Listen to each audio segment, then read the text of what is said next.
Assalamualaikum warahmatullahi wabarakatuh. Teman-teman, selamat datang kembali di Warung Kopi Kripto Tarakan Petan FX. Sebelumnya saya ucapkan terima kasih pada teman-teman yang sampai hari ini masih setia menemani nongkrong sambil ngopi di Warung Kopi Kripto Tarakan Petan FX. Oke teman-teman, seperti biasa, sebelum kita berbicara tentang dunia kripto, mari hari ini kita berdoa bersama-sama, memohon kepada Allah agar kita semua senantiasa diberikan nikmat berupa kesehatan dan juga diberikan keberkahan dalam setiap rezeki yang kita terima pada hari ini teman-teman. Kemudian bagi teman-teman yang belum bergabung bersama grup Telegram Tarakan Pesan Free Airdrop, saya mengundang teman-teman untuk bergabung dalam grup Telegram ini. Untuk linknya akan saya letakkan pada deskripsi video ini teman-teman.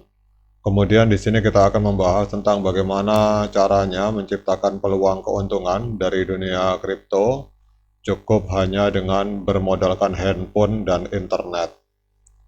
Oke teman-teman, hari ini kita akan berbicara kembali tentang P-Network. Kita jalan-jalan ke sebuah akun Twitter. Ini ada sebuah akun Twitter dari seorang pionir yang mempertanyakan pada saat kita menambang koin P melalui handphone, apakah kita benar-benar menambang sebuah aset kripto yang bernama P, dan apakah itu benar-benar sebuah proses penambangan real atau hanya sekedar simulasi teman-teman. Jadi ada pertanyaan, what is P mining? Jadi pertanyaan ini akan kita bahas dalam video ini teman-teman. Jadi banyak orang bertanya-tanya apakah proses menambang koin P di aplikasi P-Network yang ada di handphone itu benar-benar seperti menambang mata uang kripto lainnya seperti misalkan contoh Bitcoin. Maka jawabannya adalah tidak sepenuhnya teman-teman. Nah, kita akan membahas ini. Jadi kenapa tidak sama dengan Bitcoin? Yang pertama adalah cara kerja yang berbeda. Jika Bitcoin menggunakan komputer yang sangat kuat untuk menyelesaikan soal matematika yang sulit yang disebut sebagai proof of work, P-Network menggunakan cara yang berbeda. Memang mereka belum menjelaskan secara detail, tetapi kemungkinan besar mereka menggunakan sistem yang melibatkan interaksi antar pengguna. Kemudian menambang P itu sangat mudah, cukup dengan menekan tombol setiap hari, berbeda dengan Bitcoin yang membutuhkan perangkat keras khusus dan banyak energi listrik teman-teman. Kemudian untuk P-Network hari ini masih dikendalikan oleh tim developernya, jadi berbeda dengan Bitcoin yang dikelola secara desentralisasi oleh banyak komputer di seluruh dunia. Jadi pertanyaannya kembali, jadi sebenarnya apa itu menambang P? Sebenarnya menambang P lebih seperti cara untuk mengajak orang bergabung dan aktif dalam komunitas P-Network. Dengan menekan tombol setiap hari, jadi teman-teman akan membantu jaringan P tumbuh dan berkembang teman-teman. Kemudian pertanyaannya, apakah P yang kita tambang itu akan memiliki nilai? Memang hari ini masih belum pasti apakah P akan menjadi mata uang yang berharga seperti Bitcoin di masa depan.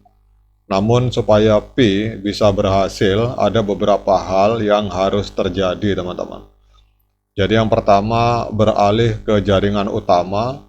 Jadi P-Network itu harus berpindah dari tahap uji coba, kemudian ke tahap yang benar-benar digunakan oleh semua orang. Kemudian yang kedua adalah bahwa P-Network itu harus banyak orang yang mau menggunakan P untuk membeli barang atau jasa. Kemudian di sisi lain juga P-Network harus memiliki sistem ekonomi yang kuat agar nilainya stabil. Meskipun disebut menambang, di dalam proses mendapatkan koin P berbeda dengan cara kerja mata uang kripto pada umumnya. P-Network masih dalam tahap pengembangan dan potensi keberhasilannya itu akan ditentukan oleh beberapa faktor di masa depan teman-teman. Jadi memang fenomena P ini telah menarik jutaan pengguna di seluruh dunia dengan janji mendapatkan cryptocurrency Pi secara gratis melalui proses yang disebut menambang. Namun memang di balik penambangan dan kemudahan aksesnya timbul pertanyaan besar, apakah ini benar-benar proses penambangan seperti Bitcoin atau hanya sebuah simulasi yang bertujuan membangun basis pengguna, teman-teman. Jadi memang sebelum membahas Pi, penting untuk kita memahami bagaimana penambangan cryptocurrency tradisional bekerja. Jadi Bitcoin sebagai contoh itu menggunakan sistem proof of work di mana komputer-komputer yang kuat bersaing untuk menyelesaikan masalah matematika yang kompleks. Jadi komputer pertama yang berhasil menyelesaikan masalah akan mendapatkan hadiah berupa Bitcoin, dan proses ini membutuhkan daya komputasi yang besar dan konsumsi energi yang tinggi, teman-teman. Kemudian kalau kita kembali ke Pi Network, untuk Pi Network ini mengambil pendekatan yang berbeda, teman-teman. Jadi alih-alih menggunakan daya komputasi, pengguna hanya perlu menekan tombol di aplikasi setiap 24 jam untuk menambang Pi. Jadi tidak ada persyaratan perangkat keras khusus, dan konsumsi energi itu hampir tidak ada. Dan ini memang banyak menimbulkan pertanyaan tentang validitas dari proses penambangan tersebut. Jadi kalau ada yang bertanya, teman-teman, apakah Pi Network melalui handphone itu benar-benar menambang? Maka jawaban singkatnya adalah tidak. Jadi Pi Network tidak menjalankan proses penambangan seperti Bitcoin. Jadi istilah penambangan itu digunakan secara metaforis untuk menggambarkan kontribusi pengguna di dalam pertumbuhan jaringan. Sebenarnya Pi Network menggunakan sebuah mekanisme konsensus yang belum sepenuhnya diungkapkan oleh pengembangnya. Beberapa teori menyebutkan bahwa ini mungkin melibatkan bentuk konsensus sosial atau hibrida, teman-teman. Meskipun tidak sesuai dengan definisi tradisional penambangan, Pi Network memiliki tujuan lain, salah satunya adalah membangun basis pengguna yang besar. Dengan meminta pengguna menekan tombol setiap hari, Pi Network berhasil menarik jutaan orang untuk terlibat dalam proyek ini, dan ini bisa menjadi langkah strategis untuk menciptakan komunitas yang kuat dan potensial untuk pengembangan ekosistem Pi di masa depan. Kemudian pada saat kita berbicara tentang tantangan dan potensi Pi Network, memang Pi Network masih dalam tahap pengembangan dan banyak tantangan yang harus dihadapi. Salah satunya adalah transisi dari tahapan mainnet tertutup atau tahapan pengembangan atau testnet ke jaringan utama atau open mainnet.